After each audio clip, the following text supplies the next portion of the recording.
What if the most powerful move you could ever make is walking away? Not screaming, not begging, not explaining, just leaving. There comes a moment in life when holding on hurts more than letting go. And today, we're talking about that moment, the moment you finally decide it's time to say goodbye. Emotional detachment is not about being cold or heartless. It's about reclaiming your power in a world that constantly tests your limits. Most people think holding on to every feeling, every argument, every small hope makes them strong. But strength isn't measured by how much you endure, it's measured by how gracefully you can let go of what doesn't serve you. Detachment allows you to create boundaries without feeling guilty, to protect your peace without needing validation, and to value yourself more than temporary approval. When you stop reacting to everything that threatens your calm, you stop giving others control over your emotions. That doesn't make you indifferent, it makes you wise. It makes you someone who understands that not every fight deserves your energy, not every opinion deserves your attention, and not every person deserves a piece of your heart. The power of detachment comes from recognizing the difference between love and dependency. When you attach yourself too tightly, you allow another person's behavior to dictate your happiness. You start measuring your worth by their consistency, your peace by their moods, and your value by their choices. Detachment isn't detaching from love, it's detaching from toxicity, expectation, and the illusion that your life should revolve around someone else's inability to treat you well. It's realizing that you can care deeply without sacrificing your dignity. You can give without losing yourself. You can love without begging to be loved back. And when you embrace this, you suddenly see the truth in every interaction: who deserves your energy, who's taking it for granted, and who is simply a lesson disguised as a person in your life. When you practice emotional detachment, you stop internalizing drama.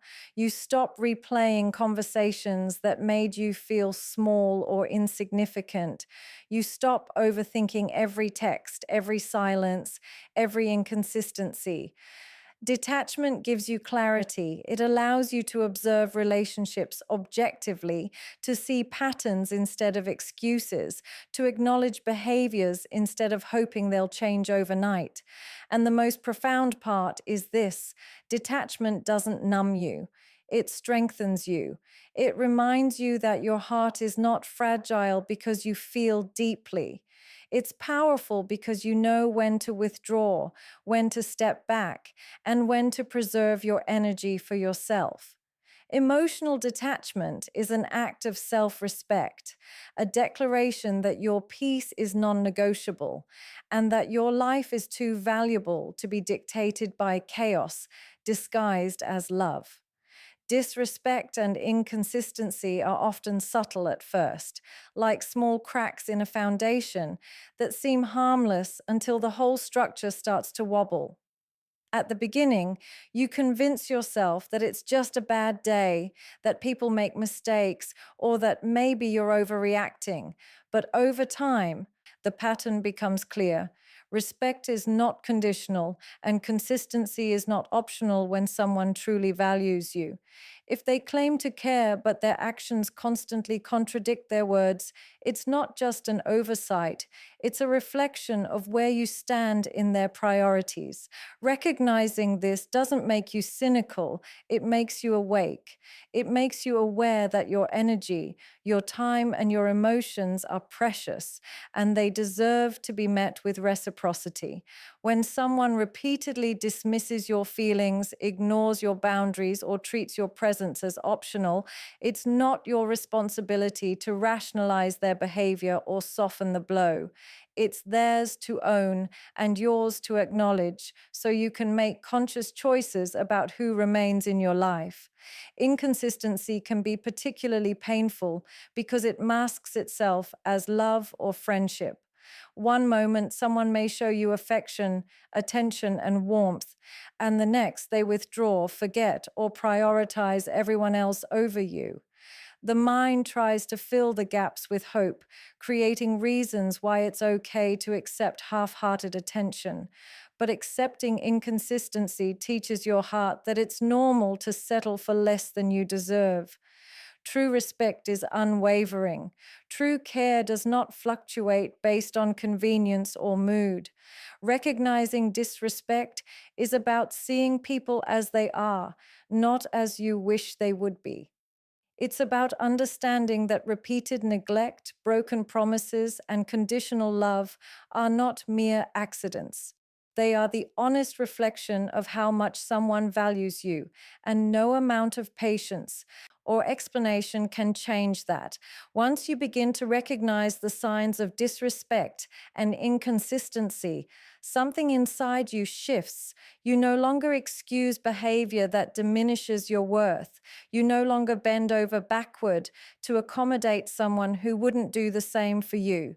You start to notice the patterns others ignored, the late replies, the empty promises, the selective attention, the moments when they choose others over you.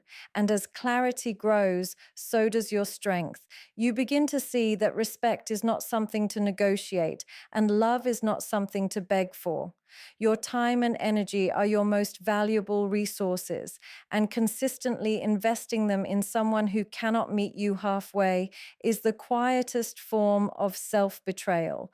Recognizing these truths is not about resentment, it is about awakening to the reality that not everyone in your life is meant to stay. Closure is a concept most people chase relentlessly, as if a conversation or an explanation could undo the pain or confusion left behind by someone who walked away. We convince ourselves that we need answers, that without them, our hearts will remain trapped in limbo, and our minds will spin endlessly through what ifs and whys. But the truth is, closure is often an illusion, a comfort we seek from others when the real answer lies within ourselves. Silence, on the other hand, has a kind of clarity that words can never give. It is powerful because it doesn't ask for justification, it doesn't beg for understanding, and it doesn't leave you dependent on someone else's willingness to communicate. Choosing silence over closure is not about arrogance or stubbornness, it is about self respect. It is about recognizing that not everyone will provide the explanations we want, and sometimes the only closure worth having comes from accepting the reality of someone's actions and their inability to meet you where you belong.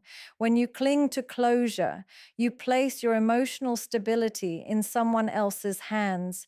You wait for a call, a text, or a conversation that may never come. And while you wait, your heart carries the weight of uncertainty, replaying past moments in search of answers that might not exist. Silence, however, allows you to reclaim your power. It allows you to stop seeking permission to feel your feelings, to stop justifying your hurt, and to stop convincing yourself that someone else's inability to communicate defines your worth. In silence, you learn to listen to your own heart, to understand your own boundaries, and to acknowledge that some people will never give you the clarity you hope for, not because you are undeserving, but because they are incapable. Accepting silence teaches you that you don't need permission to move on. You don't need someone else to validate your pain or rationalize their absence. Silence over closure also teaches restraint and emotional maturity. It shows that you can let go without needing to prove anything to anyone, that you can walk away without explanation, and that peace is stronger than confrontation. When someone leaves a void, the temptation is to fill it with questions, confrontations, or arguments, but these often prolong suffering rather than heal it. Silence allows reflection, it allows self growth, and it allows you to see patterns without interference from someone else's narrative. It's the quiet acknowledgement that not every relationship, not every connection, and not every goodbye will come with neatly tied endings. And that's okay. It's the realization that sometimes the healthiest choice is to embrace the absence of words and find resolution within yourself. Self worth above attachment is one of the most liberating realizations you can ever have, yet it is often the hardest to embrace. From a young age, we are conditioned to hold on to relationships, to people, to situations, even when they no longer serve us. Attachment feels natural because it comes with familiarity and comfort, but it can quietly erode the very value we seek to protect. Loving someone, caring deeply, or investing time and energy into a connection is not wrong. But when your attachment begins to outweigh your sense of self, it becomes a trap. You start measuring your happiness by someone else's actions, and your identity becomes entwined with their approval or attention. Putting self worth above attachment means recognizing that no matter how strong your feelings are, they should never come at the cost of your dignity, your peace, or your mental well being. It's a choice to honor your own boundaries, to prioritize your needs, and to hold yourself in higher regard than the fleeting validation of someone who may not deserve your loyalty. Attachment becomes dangerous when it blinds you to reality. When you are deeply attached, you excuse behaviors that diminish you, tolerate inconsistencies, and convince yourself that love can be forced, fixed, or earned through endless patience. You may believe that leaving would be selfish, that walking away is failure, or that letting go equates to giving up. But self worth is the quiet reminder that your love has limits, that your respect is non negotiable, and that no person is entitled to your devotion if they cannot reciprocate it fully. Valuing yourself above attachment means you can love without losing your voice, care without compromising your principles, and give without sacrificing your peace. It means that you are willing to release a relationship the moment it starts to feel more like survival than joy, more like burden than belonging. When you elevate self worth over attachment, your perspective shifts profoundly. You start noticing the small signs that once went unnoticed, the lack of effort, the half hearted apologies, the delayed messages, the absence when it mattered most. You realize that attachment should never dictate your choices, and that true strength comes from choosing yourself over familiarity, clarity over confusion, and peace over chaos. The more you embrace this mindset, the less dependent you become on external validation. You no longer need constant reassurance to feel whole. Your value is inherent, independent of someone else's presence or absence, and your happiness is determined by how you honor yourself, not by how someone else treats you. Healing through distance is one of the quietest forms of self care, yet it is also one of the most powerful. So often, we confuse proximity with closeness, assuming that being physically or emotionally near someone automatically fosters understanding, love, or growth. But sometimes the people we are closest to, the ones we love the most, are the very ones who drain our energy, cloud our judgment, or keep us trapped in patterns that hurt more than they heal. Distance, whether emotional, physical, or even mental, is not an act of cruelty. It is an act of preservation. It allows you to step back, observe without bias, and gain perspective on situations and relationships that felt too overwhelming to understand when you were enmeshed in them. By giving yourself space, you reclaim your mind from the constant replay of hurtful moments, the endless cycle of what ifs, and the temptation to rewrite the narrative in a way that softens reality. The process of healing through distance also teaches patience with yourself. When you are constantly surrounded by someone's presence, whether in life, messages, or social media, you never allow the silence, the pause, the emptiness that forces introspection to settle in. Distance gives you permission to grieve without distraction, to feel without apology, and to reflect without interference. It is in this space that you begin to understand your triggers, your boundaries, and your limits. You start recognizing patterns that once seemed invisible, understanding the moments when you gave too much, and accepting that growth often requires stepping away from the very people or environments that shaped your past. Healing is not about revenge or proving a point. It is about creating the room you need to breathe, to think, and to prioritize your peace.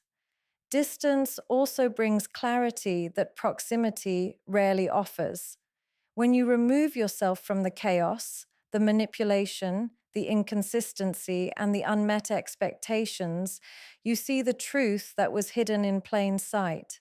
You notice which relationships are truly reciprocal, which connections nourish your soul, and which ones exist merely because of habit, comfort, or fear of loneliness. And as clarity grows, so does empowerment. You begin to understand that stepping away is not abandonment. It is recognition that your well being matters more than someone else's convenience. Healing through distance is the quiet declaration that you are choosing yourself, not out of spite, not out of bitterness, but because you finally understand that your peace is invaluable and that growth cannot happen when you are tethered to people or situations that hinder it. Walking away without bitterness is one of the highest forms of emotional maturity, yet it is one of the hardest lessons to learn. Society often tells us that leaving someone or something behind requires anger, resentment, or a dramatic declaration, as if peace cannot coexist with endings. But the truth is that bitterness only prolongs pain, anchors you to the past, and distorts the clarity that comes with detachment. Walking away gracefully does not mean you never felt hurt, disappointment, or betrayal. It means you have processed those feelings, acknowledged your pain, and refused to let them dictate your actions. It means choosing to leave not because you want to punish someone else, but because you recognize the value of preserving your dignity, your mental health, and your emotional freedom. Bitterness keeps you bound to what you cannot change. Walking away with composure frees you to move toward what you truly deserve.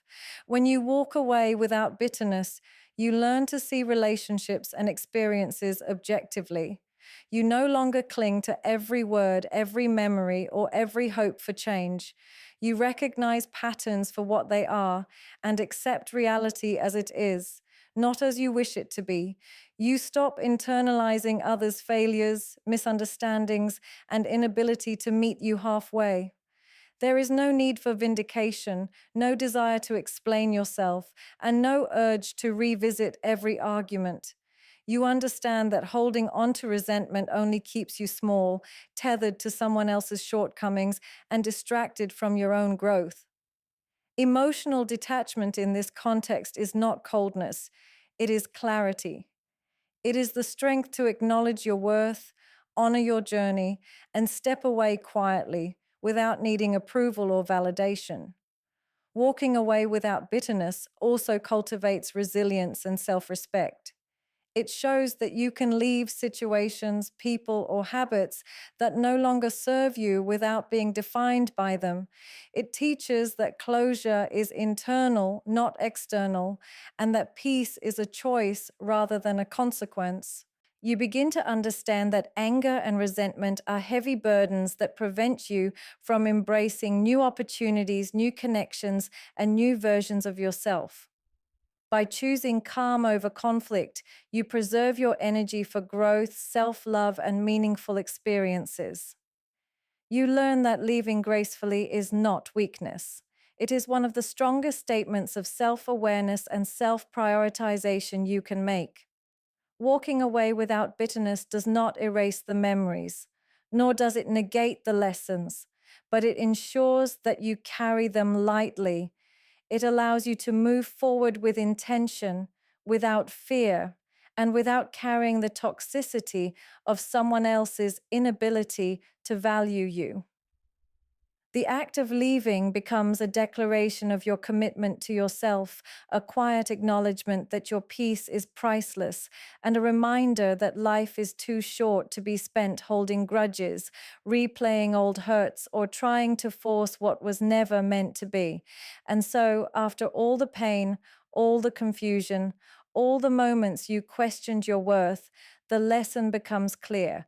Letting go is not failure, it is growth. Walking away, choosing silence, creating distance, prioritizing your self worth, and detaching emotionally are not acts of weakness. They are acts of courage. They are declarations that you will no longer compromise your peace for someone who cannot meet you halfway. When you choose to leave without bitterness, to honor your boundaries, and to recognize the truth in someone's actions rather than their words, you are reclaiming the power that was quietly slipping away. You are learning that love is not about sacrifice at the cost of your dignity, that attachment should never outweigh self respect, and that healing begins when you allow yourself the space to breathe, reflect, and grow. Life will always offer moments of goodbye, but not every goodbye is loss. Some are beginnings, the start of clarity, the start of self love, the start of peace. And in choosing yourself over compromise, in valuing your worth above familiarity, in walking away gracefully from what no longer serves you, you are not closing a door out of regret. You are opening a door to a life that honors your heart, your mind, and your soul. It's not about forgetting or pretending it didn't hurt. It's about learning, growing, and moving forward with dignity. Because the most powerful goodbyes are quiet, self respecting, and rooted in the knowledge that you are enough, even when someone else cannot see it.